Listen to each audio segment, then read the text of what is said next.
बटेंगे तो कटेंगे, क्या योगी का ये बयान कठोर सच्चाई नहीं है? देखिए, ये कठोर सच्चाई नहीं, कठोर और दर्दनाक सच्चाई। वो 75% एससी एसटी ओबीसी कहां गए? कट गए ना, या कन्वर्ट हो गए।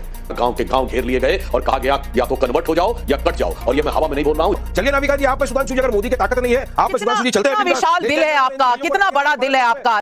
सीएम योगी के बयान को लेकर संविधान और सेकुलरिज्म पर ज्ञान दे रहे वारिस पठान की सुधांशु त्रिवेदी ने बोलती बंद कर दी। दरअसल बांग्लादेश का हाल बताकर सीएम योगी ने हिंदुओं को दिया सुरक्षित रहने का मंत्र। सीएम योगी ने कहा था, बटेंगे तो कटेंगे और एक रहेंगे तो नेक रहेंगे, सुरक्षित रहेंगे।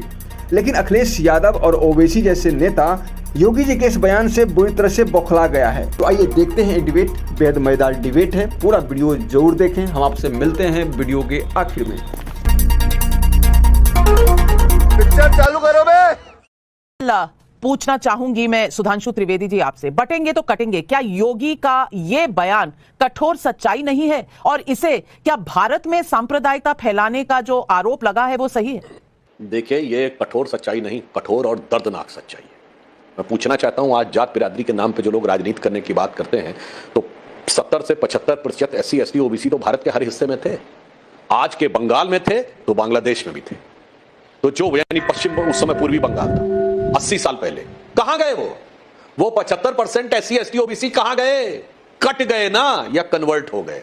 दो ही तो हुआ, तभी तो 32% से 7% तक आ गए। तो 32% में तो 75% तो एससी एसटी ओबीसी थे, यानी 25-26% कहां चले गए मेरे भाई?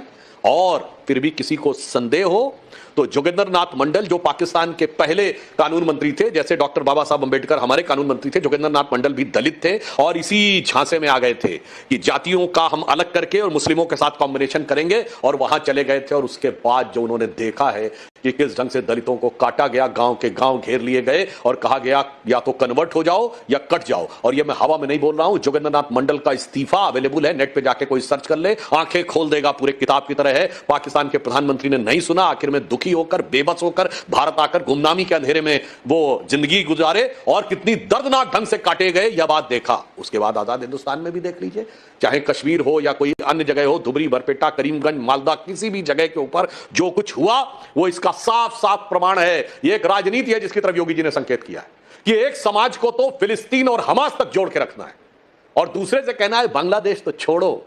अगर धुबरी, बरपेटा, करीमगंज, मालदा में भी कुछ हुआ, तुमसे क्या मतलब? तुम्हारे शहर के दूसरे इलाके में हो रहा है, तुमसे क्या मतलब? मतलब 20% अपना है और 80 में टुकड़े करना है। और यहां पर मैं एक और बात कह दूं, जहां पे बट गए वहां आप भी कट गए, देश भी कट गया, और वो देश भी उसके बाद बहुत बर्बादी के दौर में आ गया। और मैं अंत में एक बात और कह दूं, जो इस समय अंतरराष्ट्रीय षड्यंत्र चल रहे हैं, भारत के चारों तरफ देख लीजिए। अफगानिस्तान तबाही झेल चुका है, जो कुछ हुआ, पाकिस्तान में जो हुआ, श्रीलंका में जो हुआ और अभी बांग्लादेश में जो हुआ। अगर भारत बचा हुआ है उस परिस्थिति में तो सिर्फ एक व्यक्ति की वजह से, मोदी है तो मुमकिन है। हम दृढ़ता से हर संघर्ष का जवाब दे रहे हैं और वही शक्तियां जो कि इस प्रकार के खेल खेल रही हैं। और यहां मैं एक और फैक्ट बोल दूं, वारिस पठान साहब उसके बाद इसका जवाब दे दीजिएगा। ये 2021 से पहले तो राहुल गांधी के मुंह से कभी आपने नहीं सुना कि वो जातिगत जनगणना की बात कर रहे हैं। क्यों? क्योंकि जॉर्ज सोरेस की ओपन सोसाइटी फाउंडेशन और फिर हेनरी लुइस फाउंडेशन, उसके एक मिस्टर क्रिस्टोफर जेफरलेट हैं, जिन्होंने बाकायदा प्रोजेक्ट शुरू किया कि कास्ट सेंसस पे इंडिया में जोर देना है और इसके लिए हिंदू मेजॉरिटेरिज्म को। बहुत बड़ी बात आपने कही सुधांशु त्रिवेदी जी, लेकिन वारिस पठान साहब, ओवैसी साहब कहते हैं कि योगी बौखला गए हैं। मैं पूछना चाहती हूँ, बौखलाया है कौन? योगी आदित्यनाथ या असदुद्दीन ओवैसी?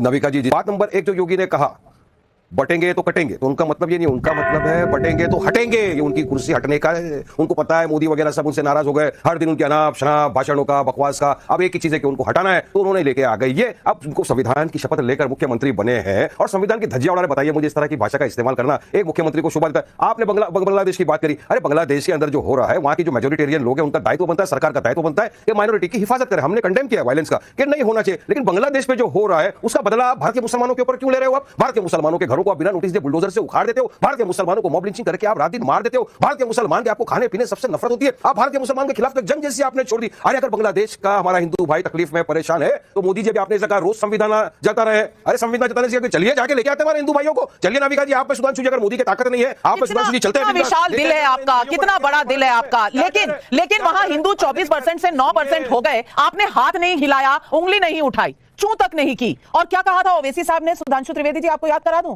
मोदी चले जाएंगे, योगी चले जाएंगे तो रह जाएंगे हम, निपटना तो हमसे पड़ेगा, बचाने कौन आएगा। तब सांप्रदायिकता नहीं हो रही थी वो। अच्छा सुनिए लेकिन मैं सुधांशु त्रिवेदी जी आपसे पूछना चाहती हूँ, जब असदुद्दीन ओवैसी कहते हैं कि यूपी का डिप्टी चीफ मिनिस्टर मुसलमान होना चाहिए, तो क्या ये सांप्रदायिक नहीं है? ये बांग्लादेश के हिंदुओं पर वोट बैंक पॉलिटिक्स कौन चला रहा है?